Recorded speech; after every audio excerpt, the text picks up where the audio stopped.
Oke, Assalamualaikum warahmatullahi wabarakatuh. Sekarang kita ada di pertemuan ke-10 di mata kuliah Mobile Commerce. Pada pertemuan ke-10 ini kita akan membahas tentang bisnis online ya. Bisnis online menggunakan Android.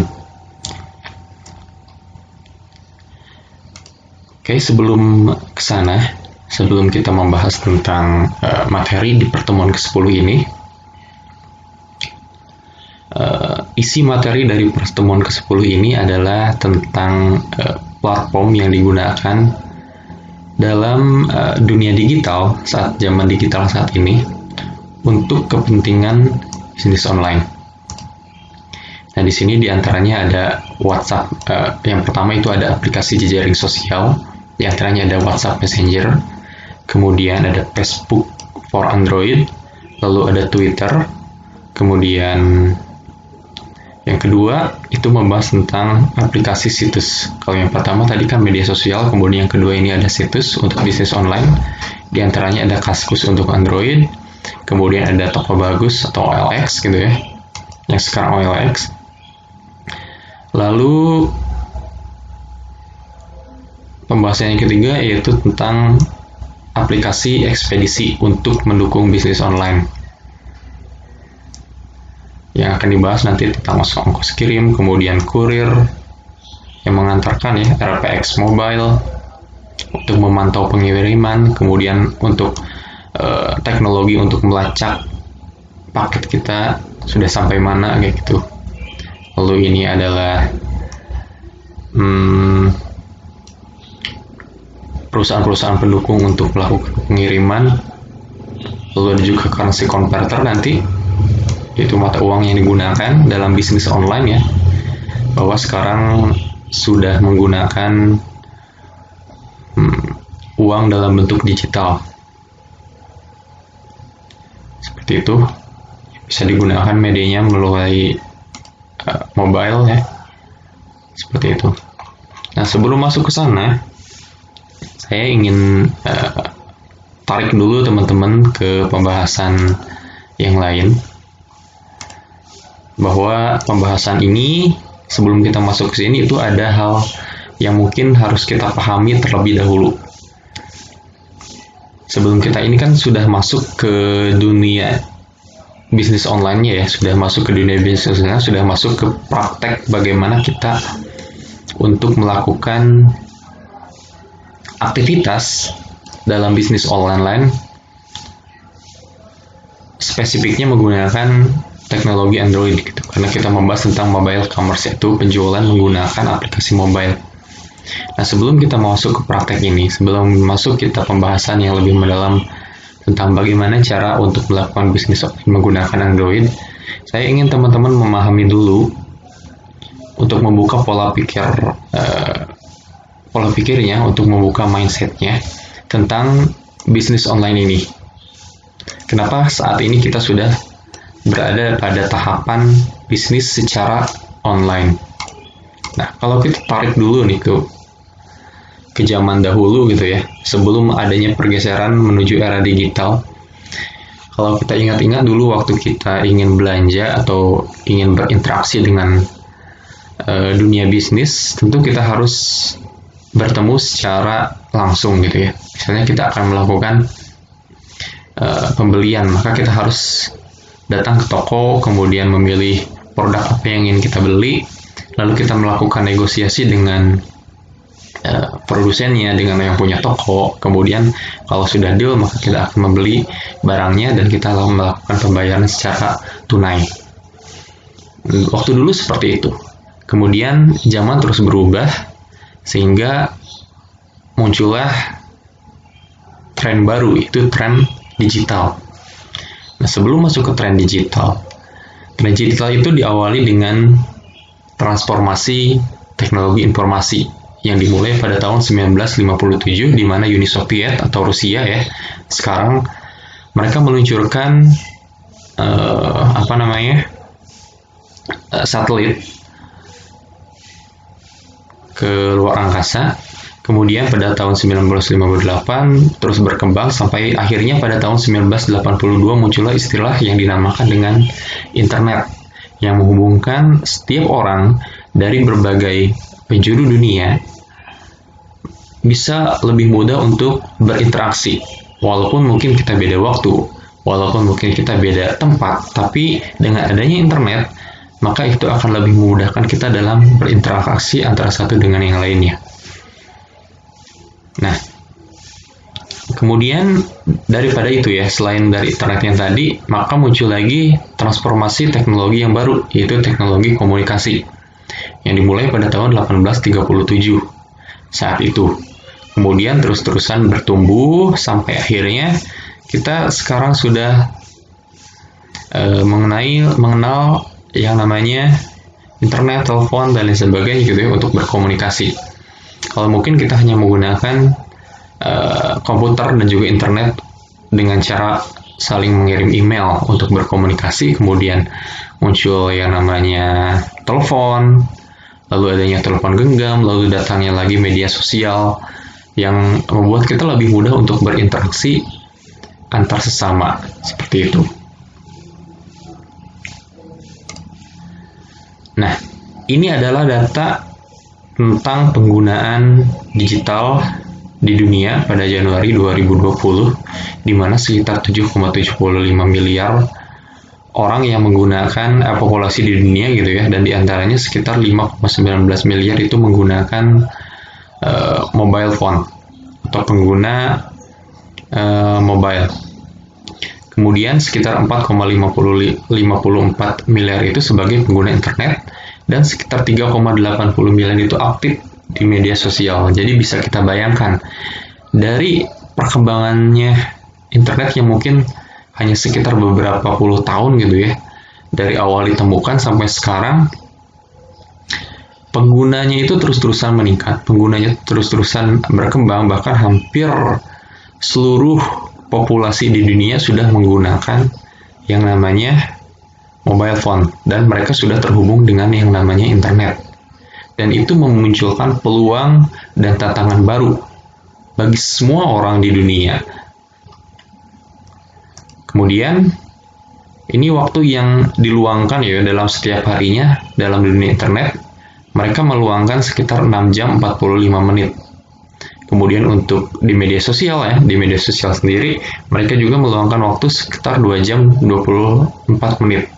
Ini waktu yang dihabiskan bagi para pengguna internet gitu ya, yang mereka terhubung dengan internet, di mana mereka menggunakan internet sekitar 6 jaman, kemudian melakukan media sosial sekitar 2 jam, menonton televisi sekitar 3 jam, kemudian live streaming gitu ya, untuk mendengarkan musik, kemudian mungkin lihat film, itu sekitar 1,5 jam gitu ya, lalu menggunakan game konsol sekitar 1 jam 10 menit.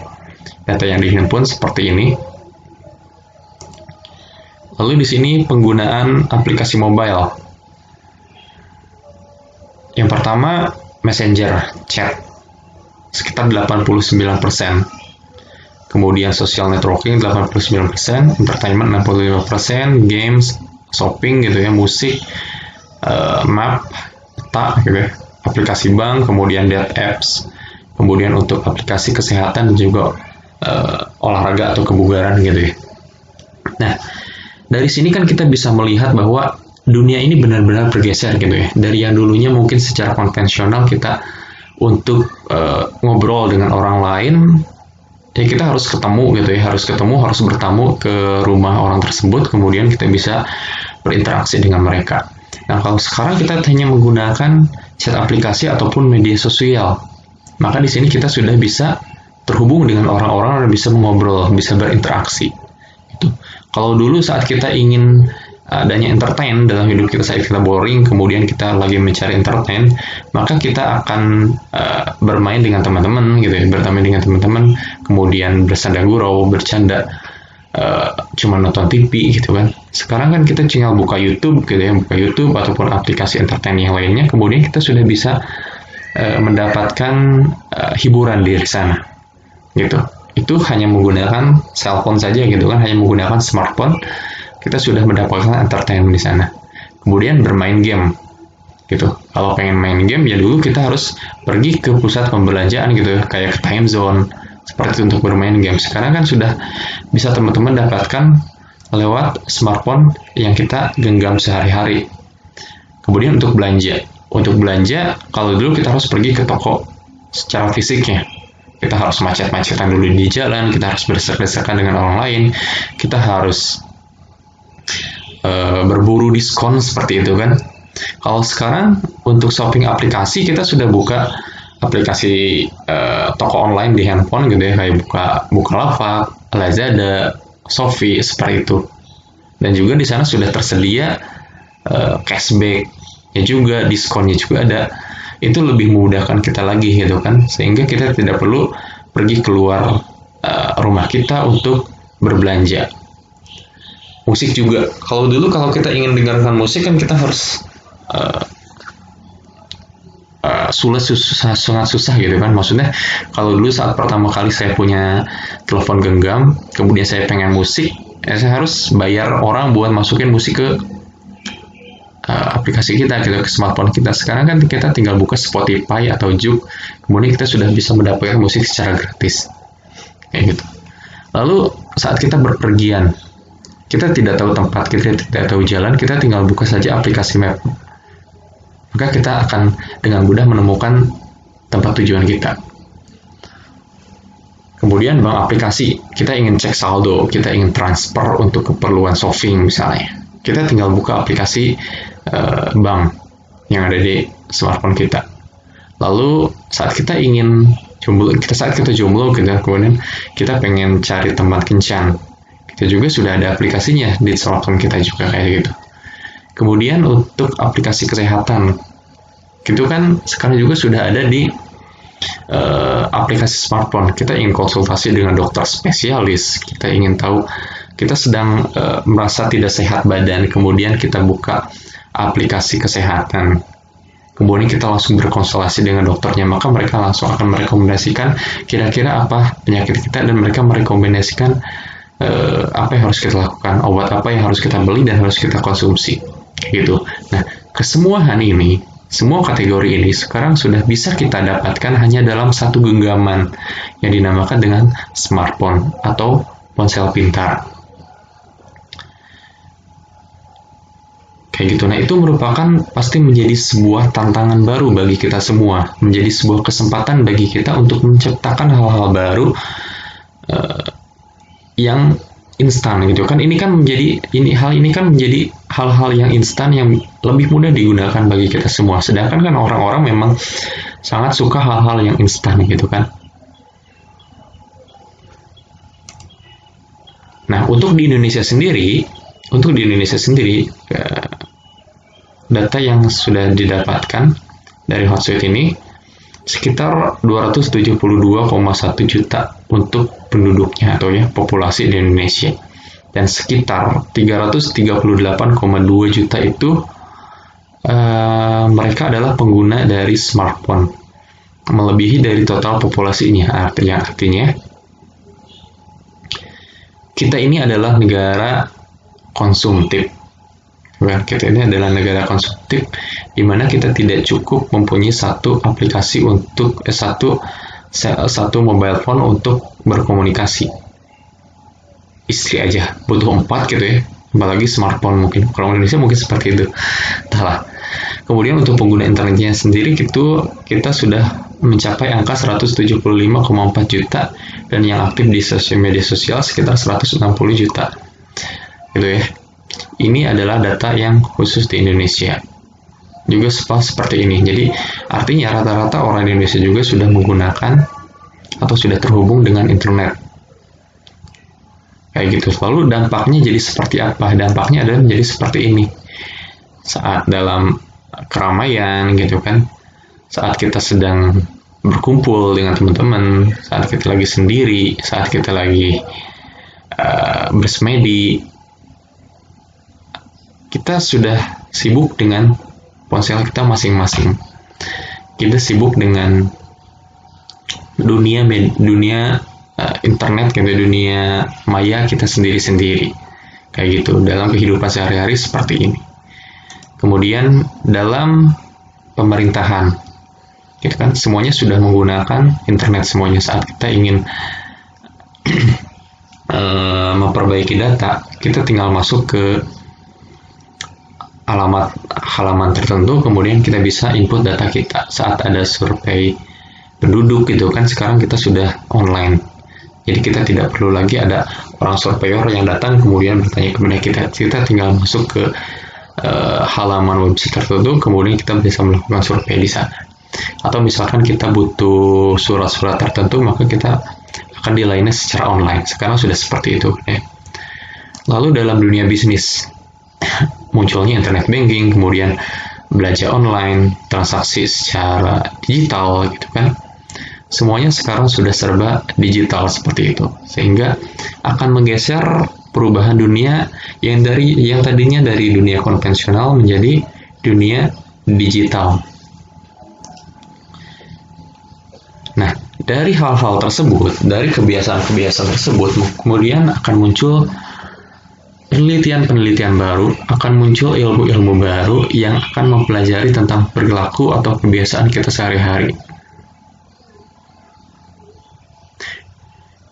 Dari banyaknya dari banyaknya kegiatan yang kita lakukan di dalam dunia sosial, dalam dunia maya, itu kan pasti kita akan menghasilkan beribu-ribu, berjuta-juta data. Nah, dari data-data tersebut, saat kita bisa mengolahnya, ketika kita bisa mengelola data tersebut dengan baik gitu ya, maka data tersebut dapat menghasilkan sebuah informasi dan pengetahuan baru yang akan sangat berguna untuk orang-orang yang membutuhkan data-data tersebut. Misalnya para pembisnis, mereka bisa mendapatkan pengetahuan baru tentang bagaimana mereka harus menyalurkan bisnis tersebut, atau kira-kira daerah mana yang memang daerah yang potensial untuk perkembangan bisnisnya. Dalam dunia bisnis, mereka bisa tahu kira-kira produk apa yang diminati oleh masyarakat. Kemudian kebiasaan pembelian masyarakat itu seperti apa. Gitu. Dalam dunia pemerintahan juga seperti itu, lebih memudahkan dalam melakukan pelayanan terhadap masyarakat. Nah, ini yang bisa terjadi gitu kan. Di sini kita dari data-data tersebut maka akan memunculkan algoritma baru. Kita bisa tahu nih dengan siapa kita berbicara, apa yang sering kita beli, kemudian kemana tempat-tempat yang sering kita kunjungi, kemudian biasanya berapa sih uang yang sering kita keluarkan, kemudian dengan siapa kita akan menikah. Itu bisa diketahui dengan data-data yang tersebar di internet, dan data itu sudah dikumpulkan dalam satu tempat gitu kan. Yang memiliki akses ke sana adalah orang-orang tertentu juga, orang-orang yang membutuhkan data tersebut. Nah, data-data tersebut dinamakan dengan apa? Yaitu dinamakan dengan big data. Nah, big data itu adalah kumpulan data yang sangat banyak dengan volume yang sangat besar, sekaligus dihitung dengan kecepatan yang begitu cepat. Nah, data tersebut bisa kita dapatkan dengan begitu mudahnya gitu kan, dengan begitu cepatnya. Lalu dampaknya bagaimana gitu? Apa yang akan terjadi? Mungkin apakah dampaknya positif atau negatif bagi kita? Anggap saja kita berpikir kalau kita ini orang Indonesia. Kita hidup di Indonesia dengan sumber daya alam yang begitu melimpah. Lalu di luar sana, di luar Indonesia, di mana banyak sekali negara-negara yang mungkin sedang krisis. Mereka membutuhkan sumber-sumber daya bagi kelangsungan kehidupan mereka. Nah, dunia ini kan dunia ini kan dipenuhi dengan yang namanya persaingan. Kita saja di kelas bersaing untuk menjadi yang terbaik. Misalkan di keluarga sendiri kita mungkin bersaing dengan kakak kita untuk mendapat perhatian dari orang tua. Kemudian dalam pertemanan sendiri kita kan bersaing dengan sesama teman untuk melihat siapa yang paling dominan. Lalu dalam percintaan mungkin kita bersaing dengan orang-orang lain untuk bisa memenangkan pujaan hati kita. Itu kan sebuah jenis persaingan yang terjadi di dalam kehidupan kita. Tentu saja dalam kehidupan bisnis, dalam kehidupan dunia bisnis, persaingan itu tidak bisa dielakkan. siapa yang dominan, siapa yang memiliki kekuatan yang besar, siapa yang memiliki pengetahuan yang luas, maka dia yang akan menjadi pemenangnya. Apakah itu bagus? Apakah itu jelek? Tergantung dari mana perspektif kita melihatnya. Tapi kan setiap orang itu berbeda-beda ya, karakter orang itu berbeda-beda, kepribadian orang itu berbeda-beda. Ada yang baik, ada juga yang kurang baik. Gitu, ada yang memikirkan sesamanya, ada juga yang berpikiran secara egois, hanya mementingkan diri sendiri. Kalau misalkan kita tidak peduli dengan kehidupan diri kita sendiri, misalnya, itu kan orang-orang yang bersaing kan buat mereka sendiri tuh nggak ada dampaknya terhadap kita. Apakah benar seperti itu? Kalau misalkan dunia bisnis dikuasai oleh orang-orang yang hanya mementingkan kebutuhan dirinya sendiri, mereka tidak memikirkan dengan kehidupan orang lain, apa yang akan terjadi? Ya, mungkin akan terjadi kapitalisasi gitu kan. Yang kaya ya jadi kaya, yang miskin jadi miskin. Gitu. Maka dunia-dunia ekonomi, dunia-dunia bisnis akan dikuasai oleh orang-orang seperti itu. Kemudian dampaknya jadi seperti apa? Misalkan dalam dunia penjualan, misalnya kan dalam marketplace sendiri kan, kalau kita berbicara tentang perdagangan gitu ya, kalau kita berbicara tentang dunia perdagangan, kalau teman-teman buka aplikasi Shopee deh, kalau teman-teman buka aplikasi Shopee, di sana banyak banget para penjual yang menawarkan produk-produknya. Nah, itu kan terjadi persaingan di sana ya, terjadi persaingan di sana. Kemudian kemudian si Shopee ini akan menghimpun banyak banget data dari para pelaku bisnis di dalam orang-orang yang menggunakan aplikasi itu, mulai dari para konsumen sampai para penjual yang ada di dalam aplikasi Shopee tersebut. Gitu. Saya pernah ikut satu seminar gitu ya, seminar tentang ekonomi bisnis, tentang persaingan bisnis antara Indonesia dengan para pelaku bisnis di luar Indonesia gitu ya, atau artinya saat terjadi perang ekonomi atau perang dagang. Saat ini kan sedang gencar-gencarnya berita tentang perang dagang antara Amerika Serikat dan China ya. Dan Indonesia itu sedang dicecar dengan informasi bahwa Indonesia sedang Indonesia itu sedang krisisnya dalam dunia perdagangan. Maksudnya kita tuh sedang menjadi karena kita kan negara konsumtif ya, sehingga orang-orang menganggap bahwa Indonesia itu potensi banget untuk bisa dikuasai ekonominya. Karena satu, Indonesia itu memiliki sumber daya alam yang melimpah. Kemudian lokasi Indonesia ini sangat strategis, di mana kita berada dalam posisi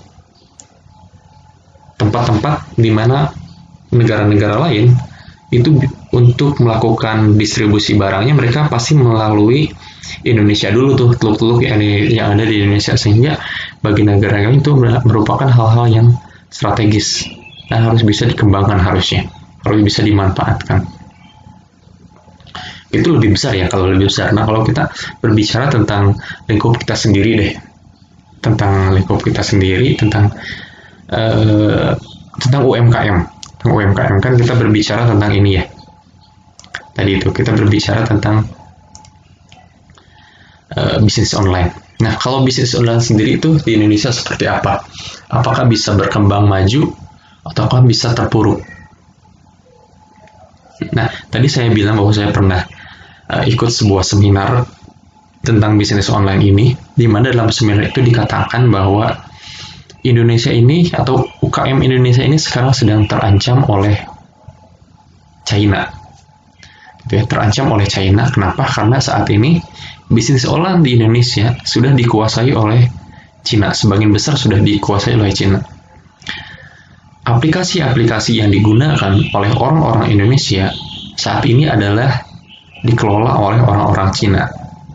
Contohnya misalkan seperti Shopee, kemudian Lazada, kemudian Tokopedia,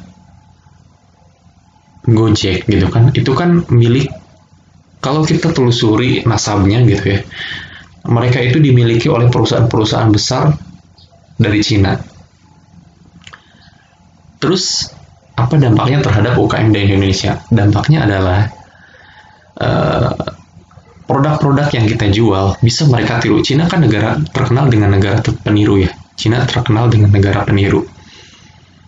Nah, saat salah satu UKM, misalkan ada beberapa UKM di Indonesia yang mereka melejit usahanya. Bisnis mereka bagus banget, untuk produk yang dijual itu sangat laku di pasaran. Nah, bisa saja kan hal itu bisa ditiru oleh Cina. Mereka bisa menjual atau bisa meniru produk tersebut, kemudian dijual dengan harga yang lebih murah. Otomatis kita sebagai orang-orang konsumtif akan melihat, oh ada yang lebih murah tuh, maka kita akan berpindah dari satu tempat ke tempat yang lainnya yang lebih menguntungkan bagi kita gitu, salah satunya dengan harga yang lebih murah. Orang-orang Indonesia kan seperti itu, maka yang akan terjadi, UKM-UKM Indonesia itu akan maka terpuruk dan akhirnya bangkrut. Seperti itu. Nah, kira-kira mereka dapat dari mana nih orang-orang Cina ini gitu? Mereka orang-orang yang bisa meniru itu kan mereka gak tahu. Nah, balik lagi, mereka dapat dari mana? Mereka dapat dari big data ini. Nah, mereka dapat data ini dari mana? Ya, salah satunya dari sini, gitu kan? Saat kita menggunakan aplikasi buatan orang luar, gitu ya. Saat kita menggunakan aplikasi buatan orang luar, mereka kan menghimpun data dari sana. Saat kita melakukan pendaftaran, kita kan akan memberikan data diri kita terhadap mereka. Gitu. Saat kita melakukan pembelian, kan kita juga memberikan data ya. Kita dari mana? Nah, dari data-data tersebut maka akan ketahuan, oh ternyata dari Provinsi Jawa Barat itu daya konsumsinya bagus. Orang-orang Jawa Barat itu mereka sukanya membeli produk kecantikan misalnya, dengan mereknya seperti ini. Nah, maka kan otomatis orang-orang yang memiliki aplikasi ini, mereka tahu tuh, oh ternyata pangsa pasar saya ada di sana. Maka mereka bikin produk serupa, kemudian melakukan persaingan di sana. Sehingga kalau UKM kita dapat tersaingi oleh mereka, maka yang terjadi adalah kebangkrutan. Kalau misalkan kita tidak bisa bersaing dengan mereka. Kayak gitu. Nah, peran kita sebagai mahasiswa saat ini, peran kita saat sebagai seorang developer, orang Indonesia yang memang fokus di bisnis online, kan karena ini materinya tentang bisnis online, maka tidak ada salahnya bagi kita untuk menciptakan produk-produk Indonesia, untuk mencintai produk-produk Indonesia. Kita mendukung UKM-UKM Indonesia. Caranya itu dengan membeli produk-produk Indonesia, mengembangkan produk-produk mereka, mempasarkan produk-produk mereka. Jangan sampai nanti kita kalah dengan produk-produk dari luar. Dan usahakan kita bisa lebih menggunakan aplikasi-aplikasi buatan orang-orang Indonesia. Kayak Bukalapak. Bukalapak kan dimiliki orang-orang Indonesia gitu ya. Kemudian untuk ekspedisi, diusahakan kita menggunakan ekspedisi dari orang-orang Indonesia. Kayak gitu. Nah, itu adalah salah satu cara untuk bisa mengembangkan UKM-UKM di Indonesia sehingga tidak mati dimakan oleh orang-orang dari luar. Kayak gitu. Nah, teman-teman bisa dibaca sendiri, ini adalah optimasi Android untuk bisnis online. Untuk materi ini sendiri, teman-teman bisa dipelajari, kemudian bisa dikembangkan sesuai dengan minat dari teman-teman masing-masing. Apa kira-kira tantangan dan peluang baru yang bisa teman-teman raih gitu daripada bisnis online ini sesuai dengan bidang ilmu dari yang teman-teman miliki. Kayak gitu. Lalu di akhir pertemuan di sini ada tugas kelompok ya. Ini ada tugas kelompok, bukan tugas pribadi. Ini ada tugasnya seperti ini. Teman-teman bisa dilihat di pertemuan 10. Tugasnya itu teman-teman harus melakukan penjualan di salah satu aplikasi, cuman akan saya ganti tugasnya tidak melakukan penjualan. Saya akan mengganti tugasnya menjadi observasi. Tugasnya itu menjadi observasi ya. Tugas kuliah kelompok, yaitu kalian melakukan observasi. Observasi seperti apa? Observasinya seperti ini. Jadi, kalian melakukan observasi tentang bisnis online. Kalian melakukan observasi tentang bisnis online. Kalian cari fakta, kalian cari data yang berhubungan dengan bisnis online itu. Baik itu kalian mau mencari di toko online-nya tentang bagaimana mereka melakukan strategi bisnisnya, bagaimana mereka melakukan penjualannya, kemudian atau teman-teman bisa melakukan bisnis online dengan melihat habit atau kebiasaan daripada para konsumen seperti apa, fakta-faktanya seperti apa gitu kan. Atau misalkan teman-teman mengobservasi tentang tren bisnis yang terjadi di tahun 2020, kemudian tantangan apa yang ada di dalamnya, kemudian peluang apa yang bisa teman-teman raih, kayak gitu. Jadi tugasnya yang pertama ini, teman-teman melakukan observasi tentang bisnis ya, observasi bisnis. Kemudian nanti teman-teman satu melakukan mencari data dan fakta. Kemudian yang kedua, setelah mencari data dan fakta, kemudian teman-teman kumpulkan data tersebut. Lalu kalian lakukan analisis.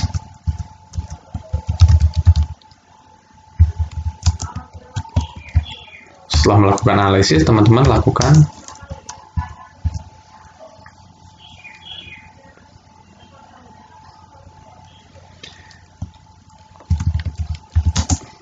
cari solusi gitu ya, cari solusi.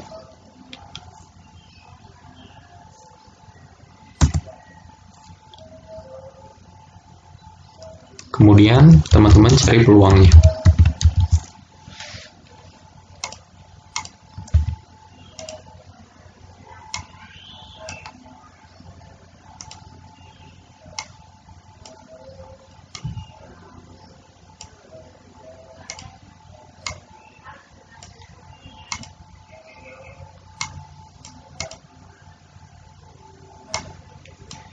Ya, tugasnya kelompok, silakan teman-teman bikin kelompoknya sendiri-sendiri, terserah mau dengan siapa. Kelompoknya nanti saya bahas di grup ya. Untuk kelompoknya nanti teman-teman temanya terserah apa aja, yang penting berhubungan dengan bisnis online, khususnya berhubungan dengan aplikasi online ya. Teman-teman mencari data dan fakta seputar bisnis online. Baik itu tentang mau itu tentang strategi para pelaku bisnis, kemudian mengobservasi tentang perilaku produsen, perilaku konsumen, kemudian pokoknya apapun yang berhubungan dengan bisnis online.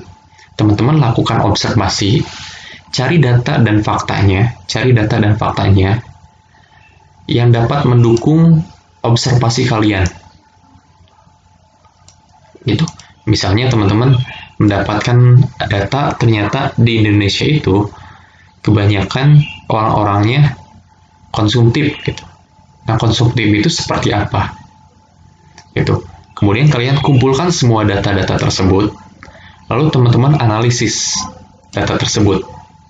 Nanti kan teman-teman dari analisis tersebut teman-teman dapat mendapatkan sebuah kesimpulan. Misalnya dari tadi orang-orang Indonesia itu konsumtif. Mereka suka melakukan pembelian.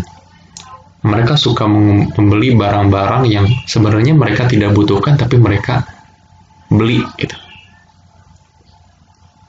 Nah, dari data tersebut kan kemudian teman-teman analisis, kemudian nanti kesimpulannya, oh ternyata kesimpulannya adalah kesimpulannya teman-teman tarik ke diri sendiri ya, tarik ke diri sendiri. Kesimpulannya berarti tergantung apa yang ingin teman-teman angkat. Misalnya saat teman-teman tadi mencari orang Indonesia itu adalah konsumtif dan mereka suka membeli barang yang mereka inginkan, maka kesimpulannya kita harus, misalnya teman-teman menarik kesimpulannya sebagai pelaku bisnis, berarti saya harus membuat produk yang memang diinginkan oleh orang-orang tersebut gitu. Atau misalkan berarti saya harus melakukan sebuah marketing, penjualan, atau yang namanya iklan yang dapat menarik minat mereka gitu. Contohnya seperti itu ya. Solusinya gitu, kesimpulan sudah masuk ke dalam solusi. Kemudian peluangnya seperti apa? Kalian coba cari, observasi data-data tersebut secara kelompok gitu ya. Kemudian nanti kumpulkan data-data tersebut, kemudian analisis dan cari peluangnya. Seperti itu. Paham ya? Untuk lebih jelasnya nanti kita bahas di grup ya, biar teman-teman lebih paham maksud dari tugas ini seperti apa.